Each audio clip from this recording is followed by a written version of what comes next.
اس بھیانک جنگل میں اسے ایک جگہ پہ روشنی دکھائی دی۔ وہاں ایک چھوٹا سا خوبصورت سا مکان نظر آیا۔ اندر سب چیزیں چھوٹی چھوٹی تھیں، چھوٹے بستر، چھوٹی کرسیاں، چھوٹی پلیٹیں۔ سنو وائٹ کافی بھوکی تھی۔ بھوک کے مارے اس نے کسی پلیٹ سے تھوڑا کھانا کھایا، ایک گلاس سے تھوڑا پانی پیا اور سب بستر چیک کیے۔ 7 بستر لگے ہوئے تھے، نرم ملائم، چھوٹے چھوٹے۔ ایک بستر سنو وائٹ کو پورا آ گیا اور پھر وہ اس بستر پر سو گئی۔ رات ہوئی تو اس گھر کے مالک لوٹے۔ وہ 7 بونے تھے جو پہاڑ کی کان میں کام کرتے تھے۔ یہ کان سونے کی تھی۔ انہوں نے دیکھا کہ ایک حسین لڑکی ان کے بستر پر سو رہی ہے۔ سب ان کو حیران ہوتے دیکھتے رہے۔ انہوں نے سنو وائٹ کو سونے دیا اور جو 7واں بونا جس کے بستر پر سنو وائٹ سو رہی تھی وہ دوسروں کے ساتھ جا کر سو گیا۔ اگلی صبح 7 بونے سنو وائٹ کے بستر کے آس پاس کھڑے تھے۔ جب سنو وائٹ جاگی تو سنو وائٹ نے ان کو دیکھ کے رونا شروع کر دیا اور سنو وائٹ بہت پریشان ہو گئی۔ پھر بونوں نے پیار سے سنو وائٹ سے پوچھا تو سنو وائٹ نے ساری حقیقت بتا دی اور 7 بونوں نے سنو وائٹ کو اپنے ساتھ رکھنے کا فیصلہ کیا اور کہا، ہم دن بھر کام پہ جاتے ہیں، تم گھر سنبھال لینا، لیکن خبردار کسی اجنبی کے لیے دروازہ نہ کھولنا۔ سنو وائٹ نے وعدہ کیا، مگر قسمت کو کچھ اور ہی منظور تھا۔ کچھ عرصے کے بعد ملکہ نے تیار ہو کر دوبارہ سے آئینے سے پوچھا، اے آئینے، آئینے بتا سب سے خوبصورت کون؟ آئینہ بولا، اے ملکہ، تم سب سے خوبصورت ہو، لیکن پہاڑوں پر بونوں کے گھر میں سنو وائٹ سب سے خوبصورت ہے۔ وہاں پر ملکہ کو پتہ لگا کہ سنو وائٹ ابھی زندہ ہے۔ شکاری نے اس سے جھوٹ بولا۔ ملکہ نے اس بار سنو وائٹ کو خود قتل کرنے کا منصوبہ بنایا۔ ملکہ نے جادوئی روپ لیا اور ایک بڑھیا بن کے خوبصورت ربن بیچنے کے لیے جنگلی راستوں سے ہوتے ہوئے پہاڑ کی طرف چلی گئی۔ جب سنو وائٹ نے دیکھا ایک بڑھیا جو بہت لاچار اور غریب ہے ربن بیچ رہی ہے تو اس نے ان سے ربن لینے کا سوچا۔ جیسے ہی سنو وائٹ نے دروازہ کھولا، بڑھیا اندر داخل ہوئی اور سنو وائٹ کی کمر پر لال رنگ کا ربن باندھ دیا۔ وہ ربن اتنا ٹائٹ ہوا کہ سنو وائٹ کا سانس رک گیا اور سنو وائٹ وہاں پر بے ہوش ہو گئی۔ چلاک ملکہ کو لگا کہ سنو وائٹ اب مر گئی ہے اور سنو وائٹ وہاں پہ بے ہوش پڑی تھی اور چلاک ملکہ وہاں سے فرار ہو گئی۔ جب شام کو 7 بونے کام کر کے گھر واپس آئے تو انہوں نے سنو وائٹ کو بے ہوش پایا۔ جلدی سے کینچی کے ساتھ وہ ربن کاٹا اور سنو وائٹ کو ہوش آ گیا۔ اگلی صبح بونوں نے سختی سے منع کیا کہ تمہاری ماں تمہاری جان کی دشمن ہے، اب دروازے پہ کوئی بھی آئے گا تو تم دروازہ نہ کھولنا۔ کچھ عرصہ یوں ہی بیت گیا۔ سنو وائٹ خوشی سے اپنے بونوں کے ساتھ گھر میں رہتی۔ پھر ایک دن ملکہ تیار ہوئی، خوبصورت سا لاکٹ پہنا اور آئینے کے سامنے گئی اور پوچھا، آئینے، آئینے بتا سب سے خوبصورت کون؟ آئینے نے پھر وہی جواب دیا، اے ملکہ، تو سب سے خوبصورت ہے، لیکن سنو وائٹ تم سے زیادہ خوبصورت ہے۔ ملکہ کو یہ سن کر پھر سے کرودھ آ گیا اور اس نے سوچا کہ اس بار میں پھر سے اس کو مارنے جاؤں گی۔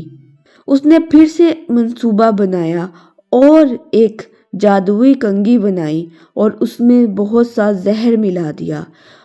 پھر سے ایک غریب بڑھیا بن کر سنو وائٹ کے گھر تک پہنچی۔ جب سنو وائٹ اکیلی تھی، گھر کا کام کر رہی تھی، چلاک اور مکار ملکہ نے آواز لگائی، بیٹی میں بہت مجبور ہوں، مجھ سے یہ کنگھیاں خرید لو۔ سنو وائٹ نے دیکھا تو واقعی کنگھی بہت خوبصورت تھی۔ لیکن سنو وائٹ نے دروازہ کھولنے سے انکار کر دیا کہ میں کسی کو اپنے گھر میں نہیں بلا سکتی۔ اس نے کہا کوئی بات نہیں بیٹی، تم یہ کھڑکی سے لے لو۔ جیسے ہی سنو وائٹ نے بال باہر کیے اور وہ جادوئی کنگھی اس مکار ملکہ نے سنو وائٹ کے بالوں میں لگائی تو وہ زہر سنو وائٹ کے اندر چلا گیا اور سنو وائٹ وہیں پہ بے ہوش ہو کر گر گئی۔ جیسے ہی رات ہوئی تو بونے واپس گھر آئے، دروازہ کھولا تو سنو وائٹ کو بے ہوش پایا۔ بونو نے وہ خوبصورت سی کنگھی سنو وائٹ کے بالوں سے نکالی تو سنو وائٹ کو ہوش آ گیا۔ اس بار بونو نے سنو وائٹ سے بہت سختی سے بات کی اور کہا کہ اگر آئندہ تم نے دروازہ کھولا تو تمہاری ماں تمہیں جان سے مار دے گی۔ اگلی صبح بونے کام پر گئے اور سنو وائٹ سے کہا خبردار کسی اجنبی کے لیے دروازہ نہ کھولنا۔ سنو وائٹ نے وعدہ لیا مگر قسمت کو کچھ اور ہی منظور تھا۔ ملکہ نے پھر سے اپنے آئینے سے پوچھا، اے آئینے بتا سب سے خوبصورت کون ہے؟ اور آئینے نے پھر سے وہی جواب دیا۔ اس بار ملکہ کو اور زیادہ کرودھ آیا۔ سنو وائٹ کو زندہ دیکھ کر بہت زیادہ غصہ آیا۔ ملکہ نے اس بار ایسا زہر بنایا اور ایک خوبصورت سیب لیا جو آدھا ہرا اور آدھا لال تھا۔ غصے میں آ کر اس نے خود ایک بری عورت کا روپ دھارا اور دروازہ کھٹکھٹایا اور اپنی مجبوری کا اظہار کیا، اے میری بچی میں بہت غریب ہوں، میری مدد کرو، دیکھو یہ کتنے خوبصورت سیب ہیں، تم انہیں خرید لو۔ سنو وائٹ نے اس بار سختی سے کہا نہیں میں دروازہ نہیں کھول سکتی۔ اس نے سنو وائٹ سے کہا دیکھو کتنے سرخ سیب ہیں، کتنے خوبصورت سیب ہیں، یہ تمہارے لیے ہی بنے ہیں۔ سنو وائٹ نے انکار کر دیا۔ اس مکار ملکہ نے کہا اگر تمہیں یقین نہیں تو میں تمہیں کھا کر بتاتی ہوں۔ ملکہ نے اس بار سیب میں بہت ہی زہریلا زہر ملایا تھا۔ اس نے سیب کو 2 حصوں میں کاٹا اور ہرے حصے والا سیب خود کھا لیا اور کہا دیکھو اس میں کچھ نہیں، یہ لو تم سرخ سیب کھاؤ۔ جیسے ہی سنو وائٹ نے وہ سرخ حصہ کھایا سیب کا تو سنو وائٹ فوراً زمین پر گر گئی۔ سیب بہت ہی زہر آلودہ تھا۔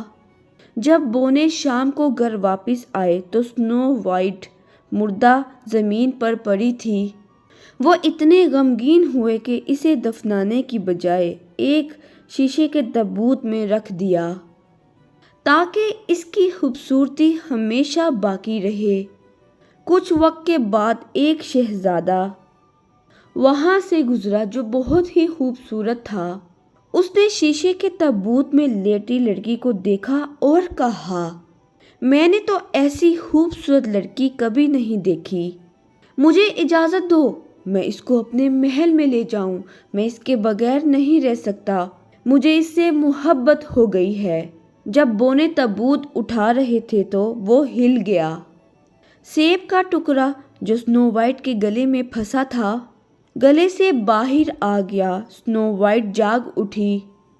شہزادے اور سنو وائٹ کی شادی ہوئی۔ سب نے مل کر جشن منایا۔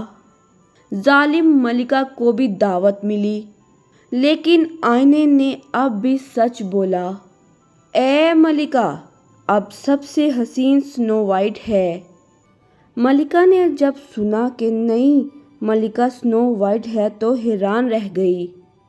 دل میں کہا یہ کیسے ممکن ہے، وہ تو مر چکی تھی۔ پھر بھی تجسس کے ہاتھوں مجبور ہو کر اس نے اپنے جادوئی آئینے سے پوچھا، آئینے آئینے سب سے حسین کون ہے؟ آئینہ بولا، اے ملکہ اب سب سے حسین وہ ہے جو محل کی نئی دلہن بنی ہے، سنو وائٹ۔ یہ سن کر ملکہ کے چہرے کا تو رنگ اڑ گیا۔ حسد سے بھرا ہوا دل پھر سے سلگ اٹھا، لیکن اس بار قسمت نے فیصلہ کر لیا تھا۔ اب ظلم کو انجام تک پہنچنا ہی تھا۔ وہ خود کو بدل کر شادی میں پہنچی، لیکن جیسے ہی سنو وائٹ نے اسے دیکھا پہچان گئی، یہ وہی ہے جس نے مجھے مارنے کی کوشش کی۔ شہزادے نے محافظوں کو حکم دیا، اس عورت کو اس کے ظلم کی سزا دی جائے۔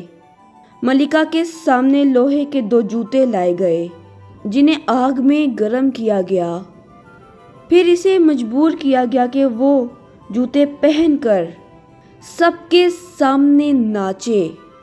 یہ اس کے غرور اور حسد کی سزا تھی۔ درد سے چیختی چہلاتی ڈانس کرتے وہ گر پڑی اور ہمیشہ کے لیے دنیا سے چلی گئی۔ یوں ایک ظالم دل کا انجام دنیا کے سامنے مثال بن گیا، اور یوں ایک آئینے سے شروع ہونے والا غرور انسان کی تباہی پر جا کر ختم ہوا۔ یاد رکھو، حسن وقتی ہے مگر دل کی نرمی ہمیشہ قائم رہتی ہے۔ یہی تھی سنو وائٹ کی کہانی، جہاں معصومیت نے بدی پر فتح حاصل کی۔ معزز سامعین، اب میں آپ کو بتانے جا رہی ہوں اس کہانی کے جو مصنف تھے ان کے بارے میں مختصر سا تعارف۔ جیکب گریم اور وہیلیم کریم 2 جرمنی بھائی تھے جنہوں نے مشہور کہانیوں کو جمع کیا اور شائع کیا۔ ان کی پہلی کتاب 1812 میں شائع ہوئی۔ جی تو معزز سامعین، کیسی لگی آپ کو آج کی یہ خوبصورت کہانی؟ اپنی رائے سے ضرور آگاہ کیجیے گا۔ اس کے ساتھ ہی دیکھتی آنکھوں سنتے کانوں کتاب کہانی کو اجازت دیجیے۔ بہت جلد اور خوبصورت دل فریب کہانیاں لے کے دوبارہ آؤں گی۔ تب تک کے لیے اللہ حافظ۔ پاکستان زندہ باد۔